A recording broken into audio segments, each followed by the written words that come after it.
Hello बच्चों, स्वागत है आपका इस वीडियो में। आज हम लोग देखेंगे आवर्धन। आवर्धन क्या है और इसका व्यंजक लिखें। परीक्षा में 2 मार्क्स का पूछा जाता है। अगर ऑब्जेक्टिव में पूछा जाएगा तो 1 मार्क्स, अगर दीर्घ उत्तरीय में पूछा जाएगा तो आपको कहेगा कि आवर्धन क्या है, इसका बीजीय व्यंजक प्राप्त करें। तो दोनों दर्पण में पूछ सकता है, या तो उत्तल में या तो अवतल में।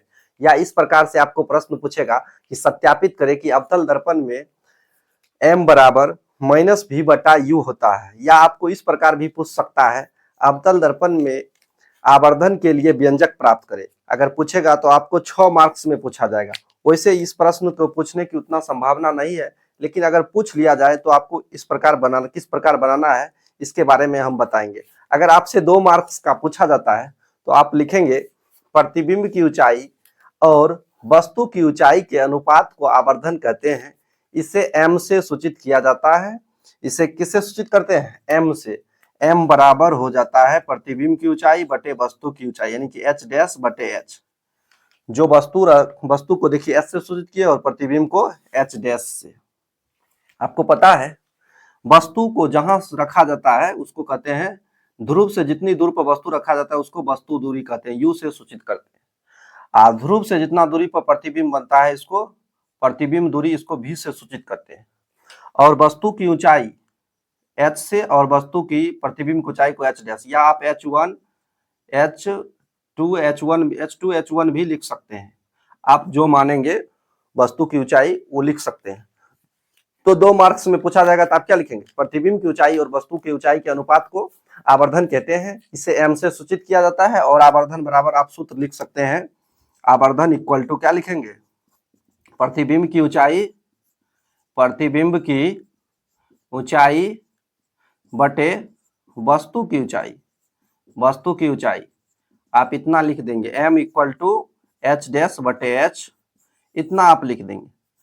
अगर आप इतना लिख देंगे तो आपको 2 मार्क्स मिल जाएगा।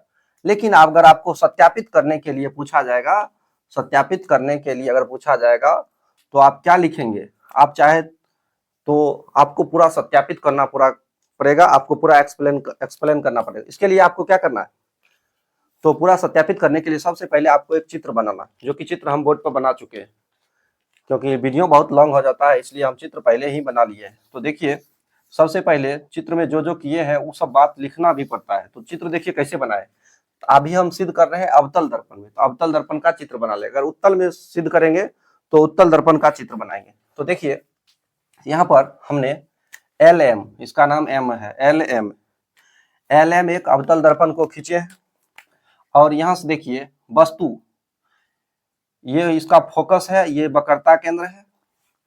और यहाँ पर वस्तु को रखे हैं वक्रता केंद्र और अनंत के बीच। आप चाहे तो वस्तु को इधर भी रख सकते हैं, कहीं भी रख सकते हैं आप अपने सुविधा अनुसार। तो देखिए ए बी वस्तु को हमने वक्रता केंद्र और अनंत के बीच रखे हैं। अब देखिए ए बी वस्तु से प्रकाश की किरणें जब निकलती है तो दर्पण से परावर्तन के बाद मुख्य फोकस से होकर लौट जाती है। आपने किरण आरेख के नियम में पढ़ चुके होंगे। मुख्य अक्ष के समांतर जाने वाली प्रकाश की किरणें दर्पण से परावर्तन के बाद मुख्य फोकस से होकर लौट जाती है। और एक और नियम पढ़े होंगे किरण आरेख खींचने के नियम में, जितना कोण के साथ प्रकाश की किरणें जाती है उतना ही दर्पण से परावर्तन के बाद लौट आती है। देखिए यहाँ पर हमने ध्रुव से प्रकाश की किरणें गुजारा और ध्रुव से अपवर्तन के बाद उतना जितना कोण, मान लीजिए 60 डिग्री से गया तो ये भी क्या होगा 60 डिग्री, उतना ही कोण के साथ लौट जाती है।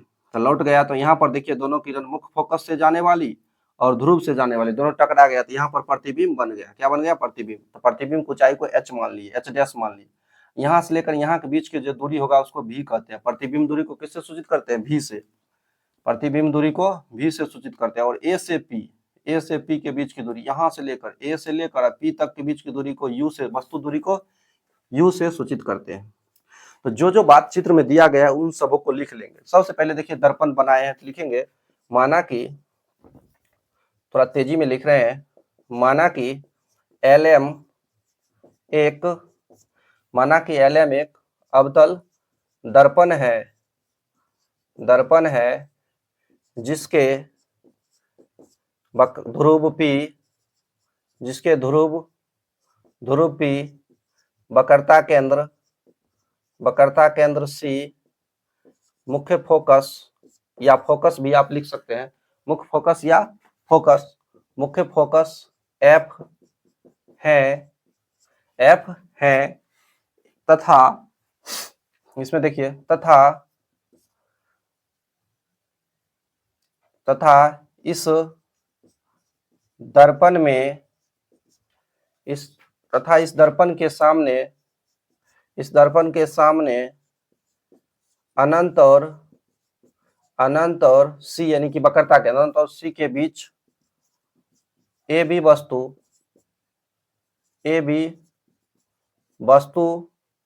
वस्तु का क्या नाम है, ए बी वस्तु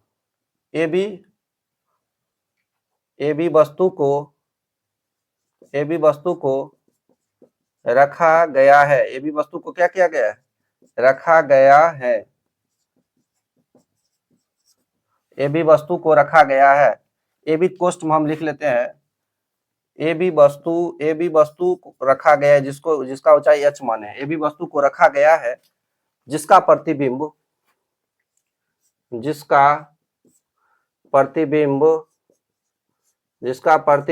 ए डैश बी डैश, इसको h डैश मान लेते हैं, प्रतिबिंब की ऊंचाई को h डैश c और f के बीच बन रहा है, आप अपने हिसाब से भाषा लिख सकते हैं, बन रहा है, तथा वस्तु दूरी क्या है, AP या PA भी लिख सकते हैं, वस्तु दूरी AP U एवं प्रतिबिंब दूरी यहाँ एवं लिख लेते हैं, प्रतिबिंब दूरी भी है। जो चीज चित्र में दिया गया है उसको हमने पहले लिख लिया।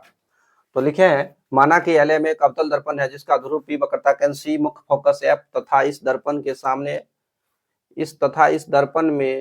के सामने अनंत और वक्रता केंद्र के बीच AB यानी कि H ऊंचाई वाले वस्तु को रखा गया है जिसका प्रतिबिंब A डैश B डैश यानी कि H डैश इसका ऊंचाई है, C और F के बीच बन रहा है, वक्रता केंद्र और मुख्य फोकस के बीच बन रहा है, एवं वस्तु दूरी APU एवं प्रतिबिंब दूरी भी है। तो हमें क्या सत्यापित करना है, m बराबर माइनस भी इक्वल टू माइनस भी बटा यू। तो हमें सत्यापित करना है कि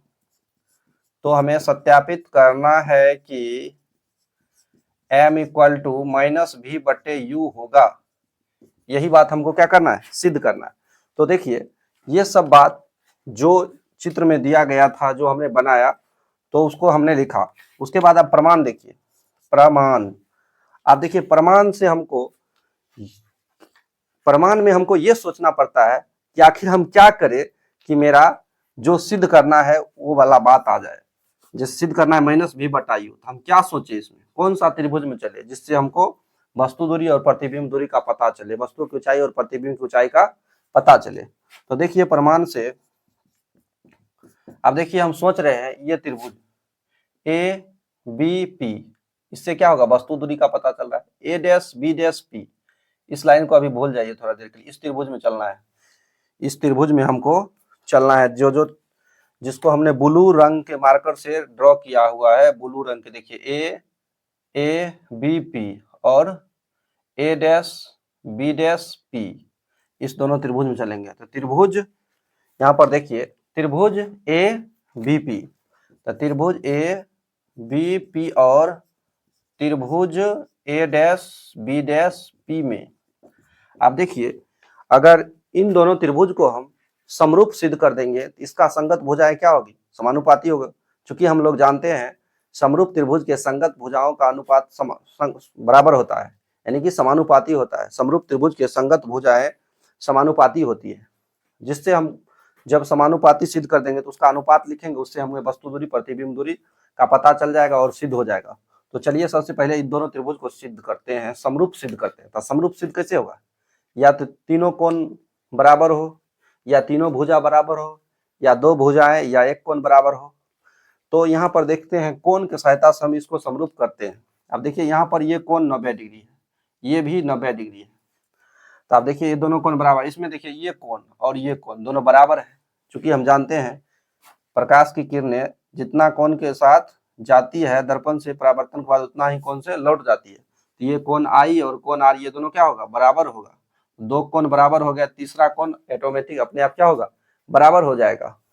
तो ए समरूपता प्रमेय से ये दोनों त्रिभुज क्या होगा, समरूप हो जाएगा। तो चलिए वही बात लिखते हैं। इस कोण का क्या नाम देंगे, बी ए पी रख सकते हैं, बाप भी रख सकते हैं या पी ए बी रख सकते हैं।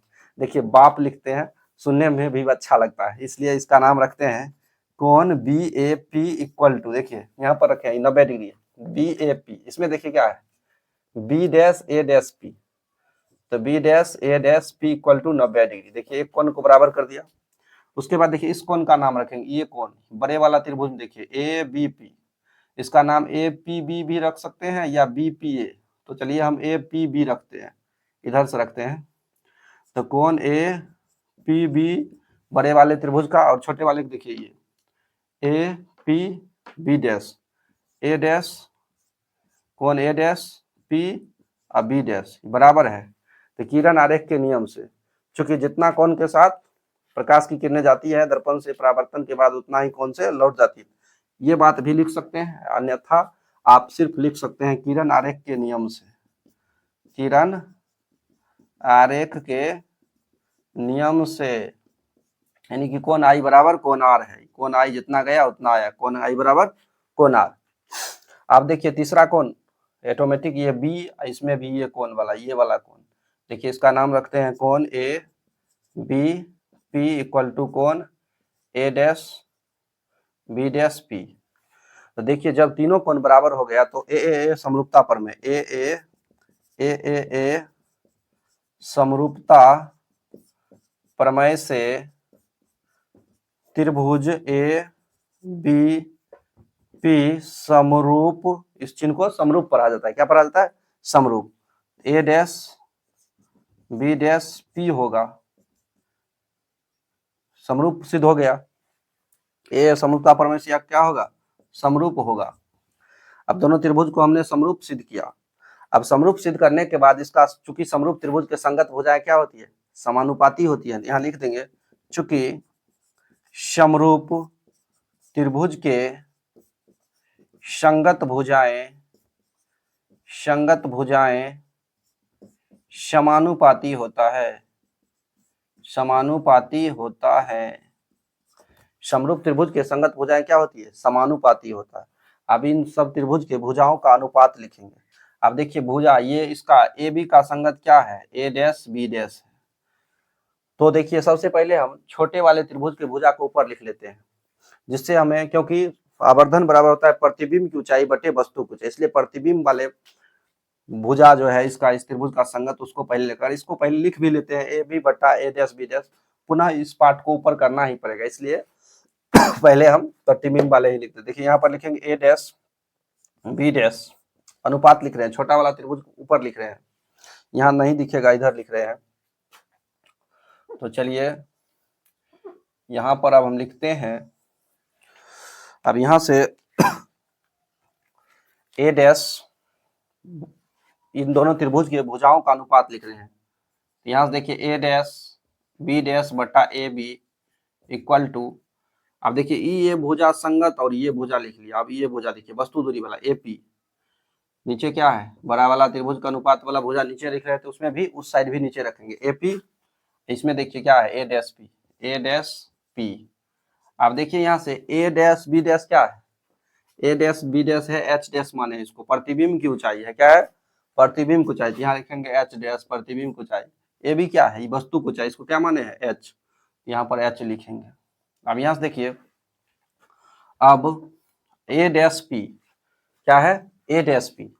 अब देखिए ए डैश पी क्या है, ए डैश पी ये है वस्तु दूरी या प्रतिबिंब दूरी, क्या है बताइए, ये है प्रतिबिंब दूरी। ध्रुव से जितनी दूरी पर प्रतिबिंब बनता है वो क्या कहलाता है, प्रतिबिंब दूरी। प्रतिबिंब को भी से सूचित किया जाता है, किससे सूचित किया जाता है, यहाँ देखिए प्रतिबिंब दूरी को क्या माने हैं, भी, तो भी लिख दिए। और एपी क्या है, एपी है ए से लेकर पी के, जितना ध्रुव से जितना दूरी पर वस्तु रखा जाता है वो वस्तु दूरी होती है। यहाँ पर देखिए ए यहाँ है, वस्तु दूरी को किससे सूचित करेंगे, यू से।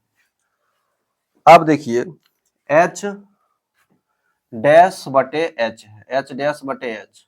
अब यहाँ से देखिए, आप चाहे तो चिन्ह परिपाटी के अनुसार भी लिख सकते हैं। चिन्ह परिपाटी, आप देखिए चिन्ह परिपाटी के अनुसार लिख सकते हैं। किसके अनुसार? चिन्ह परिपाटी के। अब देखिए चिन्ह परिपाटी में हम लोगों ने क्या जाना है? चिन्ह परिपाटी देखिए समझा रहे हैं चिन्ह परिपाटी। अब यहाँ से देखिए ये चिन्ह परिपाटी में हम लोगों ने देखा था, ये दर्पण के सामने, ये देखिए बायां साइड जाएंगे तो क्या होगा? पॉजिटिव। दायां साइड जाएंगे तो क्या होगा? निगेटिव। अब दर्पण के जो पीछे रहेगा, सामने जो रहेगा उस सारा चीज माइनस में होगा। इस साइड जाएंगे उस साइड पॉजिटिव होता है। ऊपर जाते हैं ऊपर जाते हैं तो पॉजिटिव, ऊपर जाते हैं तो चाहे इस साइड जाते हैं कहीं भी जाए, ऊपर जाएंगे तो क्या होगा? पॉजिटिव। और नीचे आएंगे तो क्या होगा? निगेटिव। नीचे आएंगे तो क्या होगा? निगेटिव। आप देखिए वस्तु दूरी, आप देखिए वस्तु दूरी दर्पण से सामने इधर है, वस्तु दूरी क्या हो जाएगा? वस्तु दूरी माइनस में होगा। किस में होगा? माइनस। लेकिन वस्तु की ऊंचाई क्या होगा? अब देखिए वस्तु की ऊंचाई ये पॉजिटिव होगा। प्रतिबिंब की ऊंचाई देखिए नीचे, प्रतिबिंब किधर बन रहा है? नीचे। तो नीचे क्या होगा? माइनस। तो यहाँ पर लिखेंगे ये माइनस एच डैश हो जाएगा बटे एच होगा। क्या होगा? आप देखिए प्रतिबिंब दूरी और वस्तु दूरी दोनों माइनस में होगा। माइनस भी देखिए प्रतिबिंब भी इधर बन रहा है, वस्तु भी इधर रखा गया, दोनों क्या होगा? अगर इस साइड प्रतिबिंब बनता तब प्लस में, दोनों हो जाएगा माइनस में। दोनों किस में हो जाएगा? माइनस में। अब देखिए माइनस से माइनस यहाँ क्या होगा? ये माइनस से माइनस कट जाएगा। हम जानते हैं एच, यहाँ देखिए एच डैश बटे एच, ये होता है एम बराबर होता है वस्तु की ऊंचाई, प्रतिबिंब की ऊंचाई बटे वस्तु की ऊंचाई का अनुपात होता है। इसको हम एम लिख सकते हैं। क्या लिख सकते हैं? एम। लेकिन माइनस लगा है तो यहाँ पर माइनस लगा देंगे। उधर क्या बचा? v बटे यू। इसी को हम सीधा करके लिख देंगे। देखिए इधर साइड से माइनस हटा देंगे, इधर माइनस हटा देंगे तो उधर चला जाएगा, माइनस नीचे नहीं रहता इसलिए ऊपर माइनस v बटे यू। यही हमको सिद्ध करना था। अब सिद्ध हो चुका है। अब क्या हो चुका है? सिद्ध हो चुका है। अगर यहाँ पर आपको चिन्ह में कोई दिक्कत है तो एक बार और समझा देते हैं। देखिए चिन्ह परिपाटी के अनुसार आपको हम बताए थे, जो दर्पण के सामने रहेगा इधर, इधर जाएंगे बायां साइड जाएंगे, सब निगेटिव होता है। देखिए वस्तु भी इधर रखा है, प्रतिबिंब, तो दोनों माइनस लगा दिए। ऊपर जाते हैं तो प्लस, नीचे आते हैं तो माइनस। देखिए वस्तु कहाँ है? ऊपर है, वस्तु को चाहिए तो प्लस है, प्रतिबिंब माइनस। अब देखिए एच डैश बटे एच, वस्तु की प्रतिबिंब को चाहिए और वस्तु को चाहिए का अनुपात को एम से सूचित करते हैं आवर्धन, तो वही एम लिख दिए, माइनस में था तो माइनस। अब देखिए माइनस इस साइड है तो उसको उस साइड भेज दिए। देखिए इधर गुणाम रहता है तो नीचे आता है, तो नीचे तो माइनस होगा नहीं, इसलिए ऊपर को माइनस को ऊपर भेज दिया जाता है। ऐसा नियम होता है गणित का। अब देखिए m बराबर माइनस v बटे यू, यही प्रूव करना था। तो आप उम्मीद करते हैं कि आपको समझ में आ गया होगा।